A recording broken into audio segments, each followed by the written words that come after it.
안녕하세요.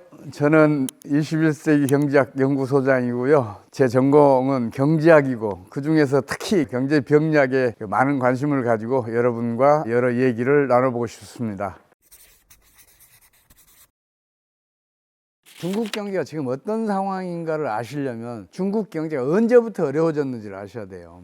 2019년도에 빈집이 6,500만 채라는 보도가 있었어요. 부동산 시장은 그때 이미 붕괴를 시작했다고 해도 틀린 말이 아니에요. 중국은 강력한 통제 경제 체제예요. 비유해서 말씀드리자면 금융위기라는 홍수가 부동산 시장에서 버블이 꺼지면서 몰려오고 있는데 강력한 통제 경제 체제라는 거대한 댐을 쌓아서 그걸 막아내고 있었어요. 근데 그 홍수는 계속해서 밀려오는 거예요. 헝다는 이미 파산 상태고 국영기업인 왕커도 부동산 1, 2, 3위 했던 회사들 아니에요. 파산 직전이잖아요. 또 부동산 시장에 그 재원을 조달해줬던 투자신탁 회사들, 여기도 제일 큰 데부터 지금 부도 직전에 와 있잖아요. 심지어 만기가 도래야 한 채권도 상환을 못하는 그런 일이 벌어지고 있어요. 이 얘기는 무슨 얘기냐? 통제경제체제라는 강력한 댐, 그 위로 홍수가 넘치고 있다는 걸 뜻해요. 중국 정부가 어떻게든 막아보기 위해서 여러 정책을 펼치고 있어요. 일시적으로 잘 막아내고 있어요. 근데 막으면 막을수록 홍수는 더 커지고 붕괴됐을 때는 그 피해가 훨씬 커져요. 지금 빈집이 6,500만 채였던 게 1억 채를 넘어섰어요. 거기다가 건설이 중단된 주택도 3천만 채가 넘어요. 중국 정부가 빈집 모두 다 사들이고 건설 중단된 것도 인수해서 완공을 시키고 그러면 현재 진행 중인 금융위기를 차단해낼 수 있을지도 몰라요. 문제는 중국 중앙정부는 물론이고 지방정부까지 재정 상황이 극단적으로 악화돼 있어요. 지금 중국 정부의 국가 부채는 GDP의 280%를 넘었다 그래요. 일본이 200%니까 세계 최악이라는데 그보다 더 어려워져 있단 말이에요. 터질 수밖에 없는 것은 빨리 터뜨려야 그나마 피해가 적은데 중국은 계속해서 그걸 어떻게든 막아보려고 노력하고 있어요.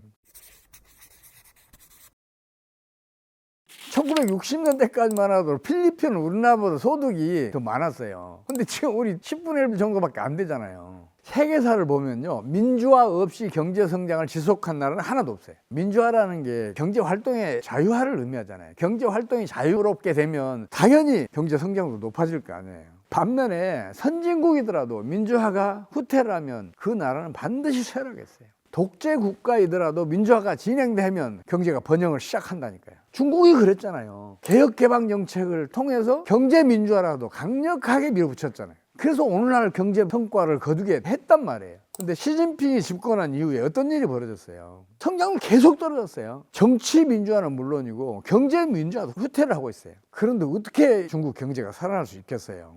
여기에다가 시진핑이 위안화 환율을 끌어올리면, 가치를 떨어뜨리면 수출이 증가할 것이고 그러면 경상수지가 커져서 성장이 높아질 것이라고 판단을 하고 위안화 평가절하, 각종 경기 부양 정책 이걸 강력하게 펼쳐요. 이게 바로 일본이 초장기 경기 부진의 늪에 빠져들게 했던 정책이에요. 중국은 경상수지 흑자가 세계 최대 규모잖아요. 경상수지 흑자라는 것은 외환이 그만큼 자국 내로 들어온다는 얘기 아니에요. 그러면 자국 가치는 올라가고 외환의 가치는 떨어진다는 의미하잖아요. 환율이 떨어지면 수출이 줄어든다 이렇게 판단할 수밖에 없잖아요. 그러면 환율 떨어지는 걸 막기 위해서 어떻게 해야 돼요? 경상수지 흑자를 해외 투자라는 이름으로 유출시키는 정책을 펼칠 수밖에 없잖아요. 수출로 애써 벌어들인 소득을 국내에서 애써 생산하는 제품을 즉각 해외로 유출시켰어요. 당연히 내수는 부진해지죠. 이게 바로 일본이 1990년대 이래 30년 이상 초장기 경기 부진에서 벗어나지 못한 가장 결정적인 원인이란 말이에요. 그걸 지금 시진핑이 집권한 이후에 똑같은 정책을 펼치고 있어요. 그래서 시진핑이 집권하고 있는 동안은 중국 경제는 앞으로 살아나지 못한다. 어쩌면 일본보다 더 심각한 경제난을 더 장기간 겪을 것이다. 이렇게 볼 수밖에 없어요.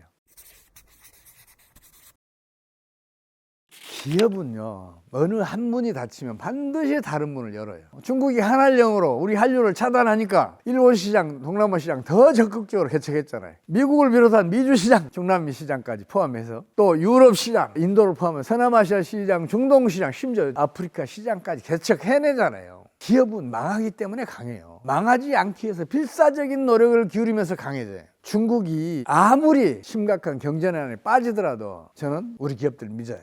우리 국민도 믿어요. 중국의 문이 닫히면 다른 문을 열 거라고 봐요. 과거에는 중국이 우리나라 제1 수출 시장이었는데 미국이 제1 수출 시장이 됐고 미국에 대한 수출도 빠르게 증가하고 있잖아요. 유럽은 2020년 이래 지금까지 경기 부진이 심각해요. 그런데도 불구하고 유럽에 대한 우리나라 수출은 급증하고 있어요. 우리 수출업계는 세계 최강이라니까요. 그래서 중국 경제가 아무리 어려워지더라도 우리 국민, 우리 기업은 그걸 이겨낼 수 있다. 저는 그렇게 보고 있어요. 어림없어요. 중국의 반도체 산업, 배터리 산업, 전기차 산업 등등에서 뛰어난 성과를 내니까 그런 얘기들을 해요. 근데 중국의 배터리, 전기차, 반도체 산업은 중앙정부는 물론이고 지방정부 또 금융기관들까지 총동원해서 강력한 지원 정책을 통해서 현 수준까지 끌어올렸어요. 그러나 기업은 정부 지원 정책이 커지면 커질수록 거기에 점점 더 기대게 돼요. 기업은 망하니까 강하다니까요. 망하지 않기 위해서 필사적인 노력을 기울일 때 강해져요. 중국은 정부의 보호를 강력하게 받고 있잖아요. 근데 우리 기업들은 지금 정부의 보호 전혀 못 받고 있잖아요. 우리 기업을 어떻게 이겨요? 정부의 지원은 독약이에요. 필사적으로 노력하는 기업은 어느 기업도 못 이겨요. 저는 올해 세계적인 금융위기가 터져서 전 세계로 전염된다고 보고 있어요. 그렇다면 손해 안 보는 게 최선이에요. 그래서 지금으로서는 그 위기를 극복하기 위해서도 그렇지만 손해를 안 보기 위해서도 현금 자산을 최대한 보유하시는 게 좋겠다 싶은 생각이 들어요. 그러면 앞으로 2, 3년 후에 여러분들에게 그동안에 손실 보셨던 거 모두 다 복구하실 수 있는 좋은 기회가 오리라고 봐요. 저는 우리나라 1인당 국민소득이 5년 안에 6만 달러 갈 수 있고 10년 안에는 10만 달러 넘어설 수 있다고 보고 있거든요. 그렇게 되면 주가 지수든 부동산 가격이든 지금보다 서너 배 이상 올라 있을 거예요. 그래도 그건 거품이 아니란 말이에요. 경제 성장률이 그만큼 빨라지고 국부가 그렇게 쌓이고 국민소득이 그만큼 올라가게 되면 그걸 견뎌내 줄 수가 있어요. 일단 이걸 먼저 아셔야 돼요. 부동산은 일정한 주기를 가지고 있어요. 이거는 제가 한 얘기가 아니고 찰스 킨들버거라고 세계적인 경제 사학자가 주장한 건데, 일반적으로 광기, 패닉, 붕괴의 과정을 거쳐요. 광기는 투기 열풍이죠. 통상 한 3년 정도 지속이 돼요. 그리고 패닉은 반년에서 1년 정도 지속이 되고, 붕괴도 반년에서 1년 정도 지속이 돼요. 그리고 붕괴된 다음에는 5, 6년 정도의 장기 정체기가 와요. 이게 왜 이런 일이 벌어지냐면, 부동산이나 주식은 내 저축을 일정 기간 축적해야 수요가 일어나잖아요. 그래야 부동산, 주식 살 수가 있잖아요. 그 축적 기간이 5, 6년 지난 다음에 수요가 일어나면 일반 물가는 많이 올라 있잖아요.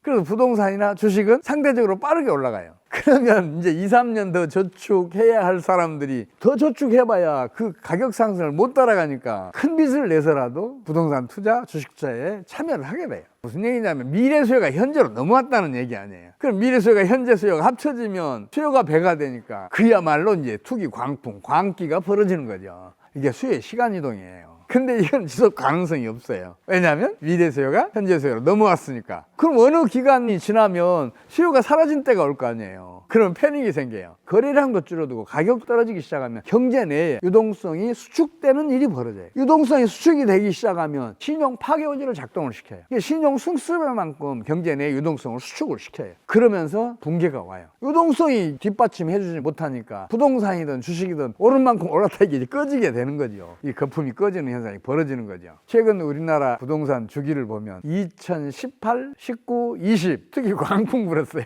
그 다음에 2021년도에 패닉이 왔어요. 불안이기 시작한 거예요. 그러니까 이제 거래량 줄어들고 가격과 주출률이 떨어진 거예요. 그리고 2022년도에 폭락이 왔어요. 서울의 아파트 많이 올랐던 경우는 3분의 1 토막 난 데도 있어요. 이게 이제 붕괴예요. 근데 이 붕괴가 2023년도 초에 급매물이 사라지면서 멈췄어요. 지금은 오히려 올라가려고 그래요. 새로운 수요가 일어날 때까지는 올라가는 게 한계가 있어요. 장기 정체기 중에는 등락을 거듭하는데 그 폭이 아주 작아요. 2023년도에 장기 정체기에 들어갔으니까 24, 25, 26, 27년쯤 되면 다시 투기 바람이 불기 시작할 거예요. 그러면 투자의 최적기가 언제겠어요? 2025년 말이나 2026년 정도 될 거예요. 그때 되면 주변에서 부동산 투자, 주식 투자 얘기 싹 사라질 거예요. 그때가 최적기예요. 그때 한번 기회를 잘 잡아보시기 바랍니다.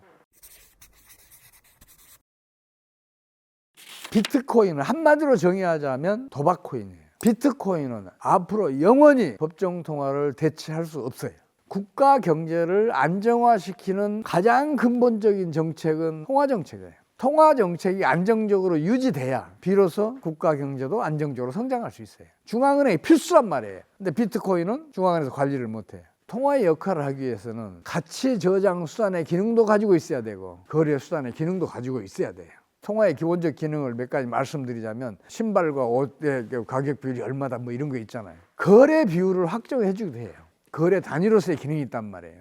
또 회계 단위의 기능도 가지고 있어요. GDP가 얼마다 뭘로 하겠어요? 화폐가 있어야 가능해요. 그리고 지불 수단의 기능도 가지고 있어요. 이런 기능을 모두 다 잘 수행하기 위해서는 첫째는 가격이 안정적이어야 돼요. 비트코인은 3,000달러 했다 28,000달러까지 갔다가 다시 2,000달러까지 떨어지고 최근에 또 10만 달러 갔다가 지금 6만 달러 때까지 떨어졌잖아요. 이게 법정화폐를 대체해봐요. 상점의 가격표 거의 매시간 바꿔달아야 돼요. 어느 재화도 교환이 가능해야 되고 어느 통화도 교환이 가능해야 돼요. 또 거래 비용이 아예 없어야 돼요. 근데 비트코인은 발굴부터 거래까지 비용 많이 들어요. 그래서 제가 비트코인은 도박 코인이라고 부르는 거예요. 비트코인으로 이익 본 사람들 주변에서 많이 들릴 거예요. 그 사람들 비트코인 68,000달러 갔다가 28,000달러 떨어질 때 이미 다 망했어요. 지금 투자하고 있는 사람들은 새로운 분화방들이에요. 그 사람들 조만간 다 불에 타 죽을 거라고 저는 봐요. 제가 왜 비트코인에 대해서 이렇게 강력하게 말씀을 드리냐면 우리나라는 이미 50조 원 이상의 국부를 비트코인에다가 갖다 쏟아 부었어요. 다 사라졌어요. 일시적으로 벌더라도 또 투자하고 하다가 100번 벌어도 한 번에 모두 다 잃는 수가 있어요. 그래서 비트코인은 아예 외면하라고 간곡하게 제가 말씀드리고 싶어요. 제가 준비한 내용은 여기까지입니다.